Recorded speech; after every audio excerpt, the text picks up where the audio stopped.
So again, a wonderful welcome to everyone.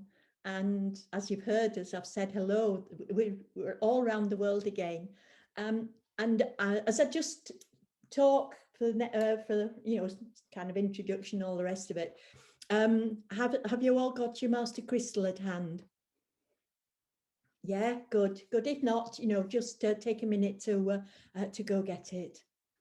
That's really good, because I want to really focus this time when we do the meditation on holding a web of light all the way around the room, the world, through our rooms. And I was talking to somebody earlier in the week, and she was saying how she can't join us, because of the time of night, and she's to be up at 4 o'clock in the morning, etc. But she was also picking up the energy of the group. And what we do is connecting to everybody that has done an angelic Reiki attunement. So, Brenda, kind of witnessed that it's not just touching us, but it's really holding an energy for everyone connected to the angelic Reiki family. So that's really lovely. Yeah. Okay. So before I start my little talk, I'd like to just invite you to allow your eyes to close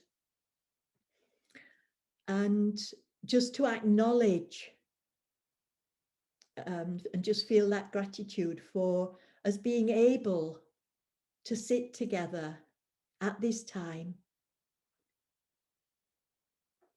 connecting to somebody all around the world, and to be part of a group, a family that can hold this angelic light, this love, this unconditional love as a web around the earth, a loving web around the earth. Whatever might be happening, whatever is happening, we can hold this. And just to acknowledge, just to feel the privilege, the gratitude, and the humility, but just to acknowledge to each of you, you have answered your soul's calling to be here, to ever be attuned to angelic Reiki. And that's the purpose of angelic Reiki, to connect to soul self. And it is that soul self that triggered you to be here. So thank you to you.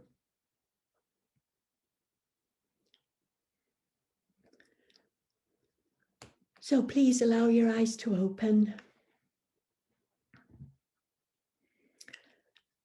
So what I said was that I'd do a talk on the history of humanity, just to try and put everything in perspective and put us as people working with angelic Reiki and what's happening worldwide in perspective, or some kind of perspective.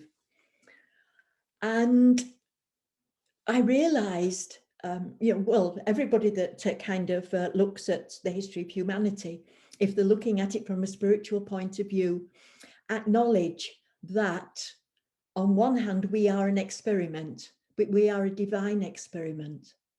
And how long ago, I have no idea. And I don't think anyone else has, because time just isn't that linear, isn't that organized, really. But a very long time ago, the experiment was created. And this was supposed, according to the Gnostics, it was guided by Sophia, which is wisdom. And it was a bit of a challenging experiment. Each of the main galactic races have their own characteristics, their own gifts, their own expression of the divine. But the experiment was to bring together 12 of the galactic races into one expression, for that to be grounded into one soul, and from that soul, one expression, which is you. So what we are is incredibly creative, and that is our greatest gift, and that is the essence of us, that we have we have 12, we have the abilities, the gifts, the divine expression of 12 other different races coming together in a rather chaotic way. That's why there's so many differences. That's why we're all so unique. And that's why humans are so incredibly a unique expression of the divine and a very creative expression of the divine. And Gaia actually invited us to live on her. And back in the day, she gave us a promise that if she was to ascend, if we wished, she would take us with her. And that is very much where we are at the moment. But because, as it often is, if there's someone who's really special, really talented, really creative, really fabulous, it brings jealousy of all sorts of different types. And we have been the subject of invasion, control, etc., for a very, very long time. And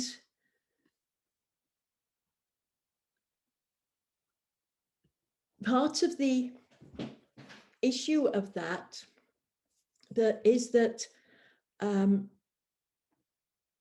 that we are not exactly as we were initially seeded. But there was a period that most people are quite familiar with, and this was the time of Lemuria. And literally at that time, these physical bodies were not as dense. And we lived the very particular piece of information about Lemuria is that we lived knowing that we were the divine, just playing on the earth.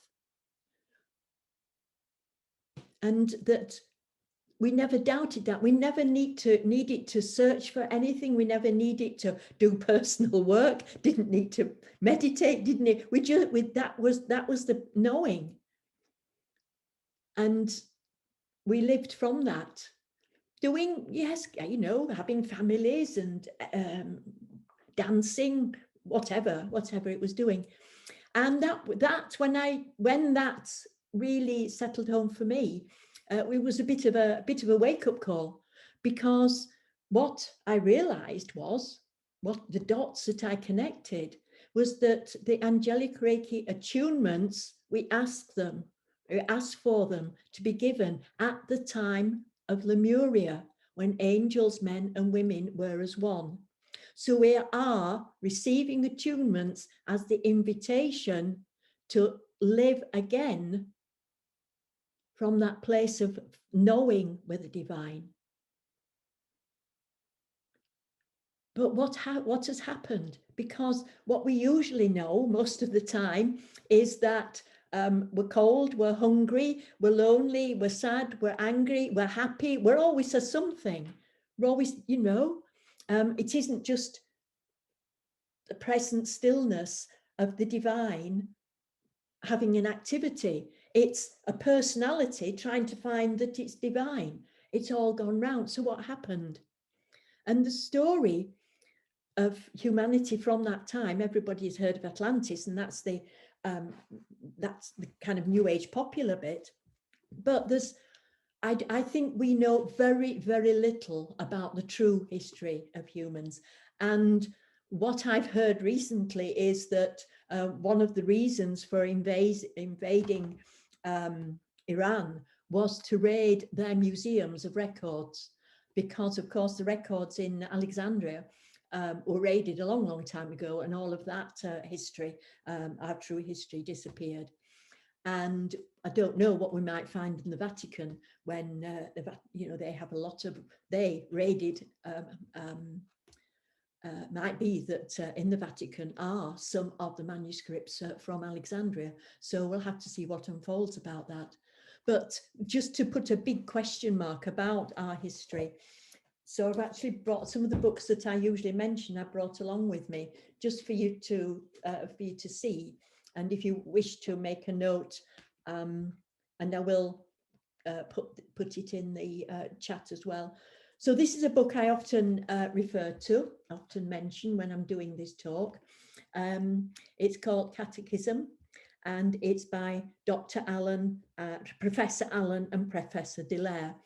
So these are two researchers, and they believe that they have conclusive evidence from their academic research. One is a professor at Oxford University, one is a professor at Cambridge University, that what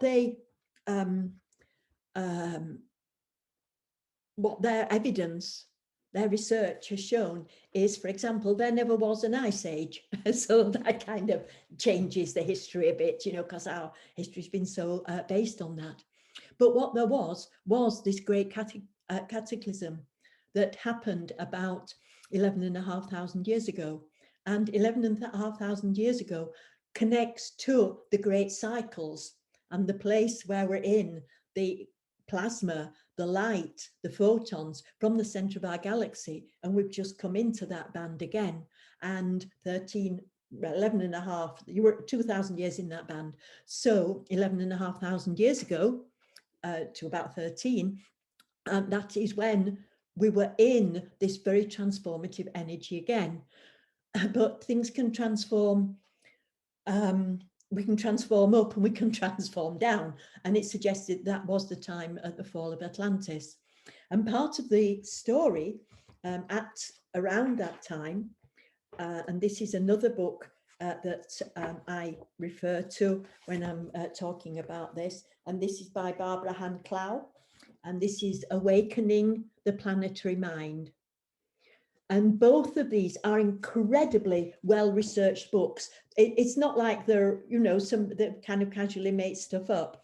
Just to, if I can turn it round, these are the list of the references that she quotes within the book, page after page after page, they're all is referenced, okay?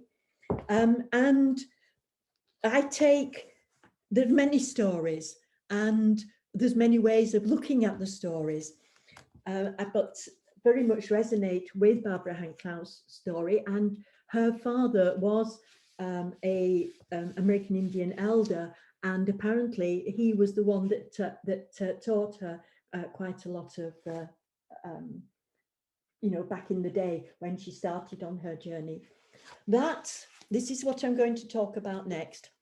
And that, if you can see it, and I don't know how well I'm doing this, but it doesn't really matter, is the map, the picture of our solar system and the path of an invading people, an invading group of ETs. And they were, so there was, in the Star Wars, there was a group of positive, if we can say it like that, a group of good people, and they were being pursued. And they managed to evade their pursuers by pretending to land on one of our planets. That planet was called Telemat. But they didn't, they landed on this Earth. And their pursuers blew up Telemat. And that was is our asteroid belt, but it also caused the Great Flood that's in the Bible, that's in all traditions that have got an ancient history, whether it's written or just paintings, or whether it's just verbal. They all have the story of the flood at about the same time. And that is that is what they're talking about as well, what actually happened in the Great Flood. So everything that we're taught at school about geography, and that it was the ice age that caused the valleys and the, you know, et cetera. And this idea of things took a long time for the glaciers to wear across the valleys and to build up the mountains, etc. Just actually isn't the case at all, and it happened very, very quickly. And in that very scary, you know, absolutely terrifying situation for humans living on this beautiful, beautiful planet, and suddenly you know, there's just a tsunami is nothing. It's like there's an utter deluge coming, and there's fire, and the temperature rises and rises, and the smoke, you can hardly breathe, etc. And that was such a shock that it actually was the start of a split in the way that our brain worked. And it is Julian Jaynes that talks, well, also Barbara Han-Clough talks about the bicameral mind, this split mind. So the split mind that we are used to dealing with, where the logical is the one that we use most of the time, and the intuitive is not, you know, generally speaking, is not listened to and is not is not guiding us, is the opposite to how it should be. And the start of that split of how our mind works and that bridge not being fully connected was that incredible shock. There was a change from, you know, I just am the divine, expressing life here, doing what I do, to a sudden impulse to survive. And that impulse to survive needed logic, needed strategy, and became self-ish. It was, I need to survive. And that was the start of the left brain, the masculine brain, the start of it coming into dominance. And that's, you know, and that's, you know, that part, that story of where we are now. And our journey back is to reconnect to that knowing that is the first, it's our modus operandi, it's how we live from, that knowing that we are the divine. You know, you hear this a lot, I'm the divine, having an experience on earth, and then somebody runs into the roundabout and you suddenly become an angry mother that's, you know, somebody smashed your car in, you know, your personality again. Whereas, you know, we lose that at that central place all the time. So, of course, there's been, since then, there was the rise of the wisdom of Egypt, there's been the rise of the wisdom of Greece, yeah, lots of, you know, cultures in the East and in the West have had spiritual teachers, and there's been part of a way back. And we've gone through these cycles of a higher vibration and then going into dark times. And this is, you know, just look at history since the dates of Jesus Christ, and how Europe, for example, well, North Africa and Africa came into a time of wisdom and culture, and then that subsided.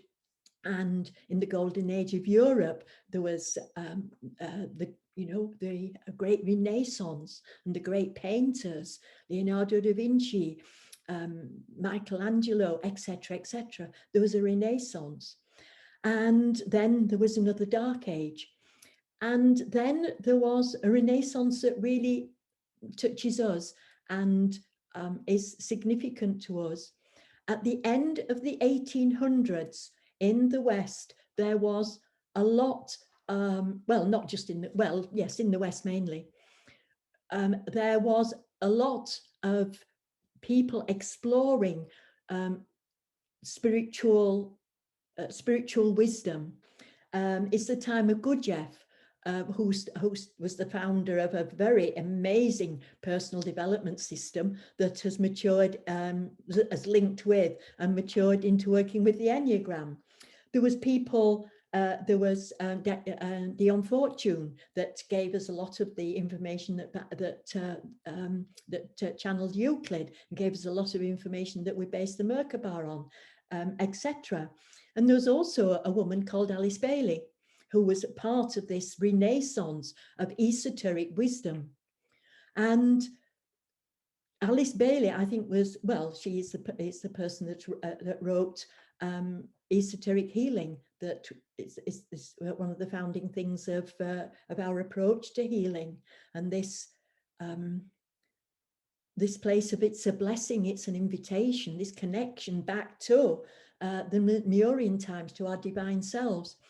And the trouble is, with all of these people, it was the general public and the Christian, the not true Christianity, but you know, the very consuming, dogmatic, controlling Christianity that was around at that time, around the time of the 2 world wars, didn't want this renaissance based on all the wisdom from around the world.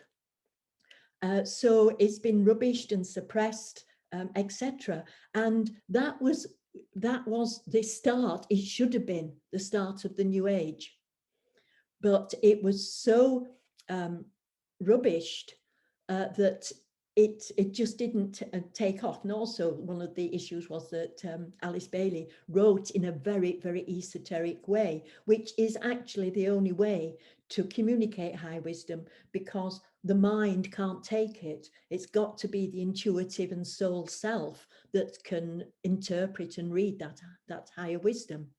But it was a seed, and it was popular in certain circles.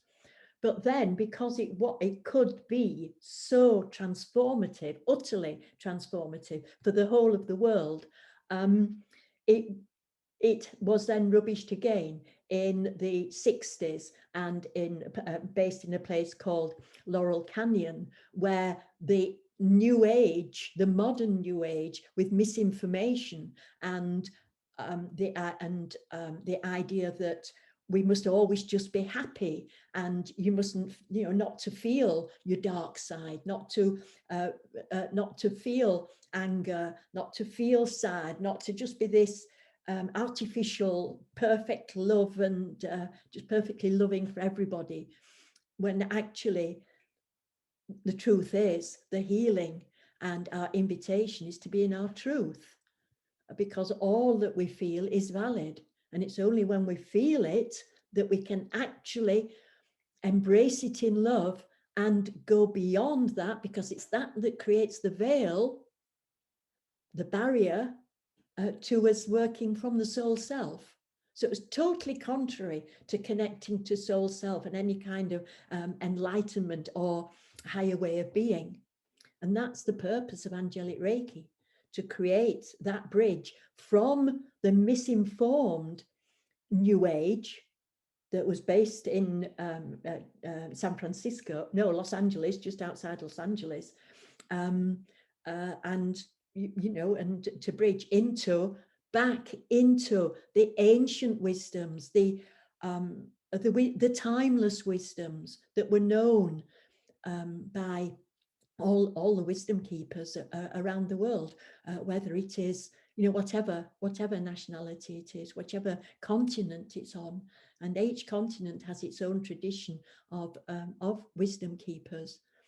And that's interesting. I was going to say some of which seem to have died out, and I'm thinking particularly of China, because when I speak to Chinese people or people from Taiwan, it really feels that like we did, I think everybody's done, but I think the keepers of their wisdom, the Taoist wisdom, Confucius, etc. I was going to say some have died out, but then I felt no, they actually haven't. We know that the Aborigines and the American Indians were, you know, nearly destroyed and suffered a great deal and are still suffering. But they're still there, the Maori, etc. And I think all of these wisdom keepers, even though we might know about them, my feeling is that they are all still there, ready to bring their wisdom forwards again. And that was what was created in the original New Age at the time of the World Wars, when there was a very much a world sense as well, very much like we are now. We all we know that the COVID situation is worldwide. We're all part of that. So again, this world, it's easy to just feel a world consciousness. Yeah, we might be interested in what's going on in our individual countries, but we're also interested much more in what's going on in America and China and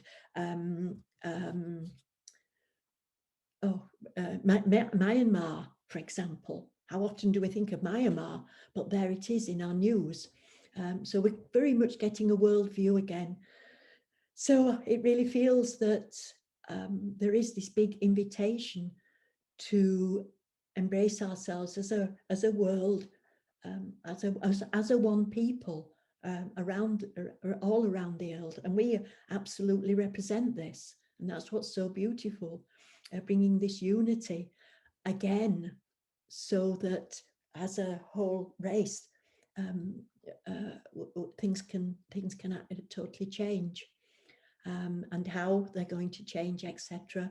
I'm not going to, I don't think anybody really knows. There's all sorts of information out there, and I'm not going to go there today. But just to say, the invitation now, and the invitation in every attunement, is to return to being a divine being playing on this beautiful planet, with no famine, with nothing, no lack, no being too cold, no debt, no lack of money. It's our birthright. And when we're in the box of debt and all this, just totally in our box, in our room, on lockdown or whatever, that is the time to, it's an invitation to be still. But it's also that catalyst to be free and to connect to that we actually truly are. As I said last week, who were you before your parents were born? And you can't voice it because we don't have words for it. But I'm sure everybody has a sense that there was something, that you were something unspeakable, boundless, unrestricted. And that time, and that you, it wasn't totally incarnated, that, because we are multidimensional beings, that part is still there. That's how we can connect into it. And it's that when we connect to, through it's in a way it's really easy, and in a way it's really hard. The only way is unconditional love for ourselves. And that's the key. It's not about a journey to improve, because a journey to improve can only happen if I'm not good enough now. And unconditional love for each of us says you are good enough now. There is nothing wrong with you. The idea of having to do a journey to get to somewhere is untrue. And that's in the History of Angels, at the back of the 1 and 2 manual. It talks about the Nicaea and the rules that were created at that time. And part of the development of Rome at that time was to create the insidious belief that we are not good enough. Sorry, you sinners, you're not good enough. But actually, everything is valid. It just deserves the love.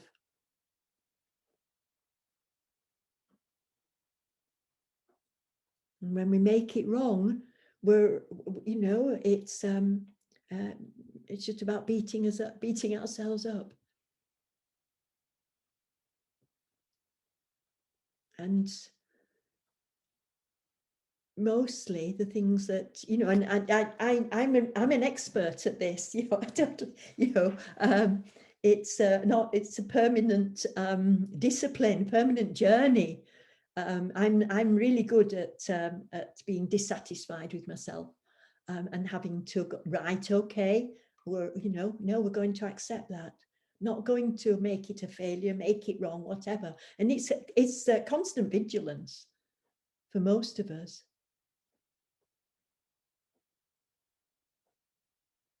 But that's what we truly are. And that's how we lost. Now, I hope now you get a sense of how we lost it and the trauma. And I mentioned a couple of weeks ago that I really, you know, that we all do deserve incredible compassion after the initial, well, one of many, but 11,500 years ago-ish, that that trauma of the cataclysm was a profound, deep trauma. And to some extent, we're all experiencing post-traumatic stress. And that's why it's so easy for the media to put us into fear, because we already have that that adrenaline in our bodies, and that the mental state that comes with post-traumatic stress. And the only way out is not to make anything we do wrong. We really don't deserve that. It's just to connect with that love. Back to the time of Lemuria. So I hope that's put it in a bit of a context, and part of it that I haven't mentioned, but is there for you to research, just to drop this little seed, is that when we were really vulnerable, that's when we succumbed to the extraterrestrial invasion that is controlling the planet now. It was when we're at our most vulnerable that they came in. And that's the giants of that skeletons are found all around the world. That's the giants of the Old Testament. And I'm not. That's not part of what I want to talk about tonight. That's, you know, it's a massive area, obviously, of information. But I wanted to just give you a context of who we really are, why we are where we are, and the job that we are endeavouring to do.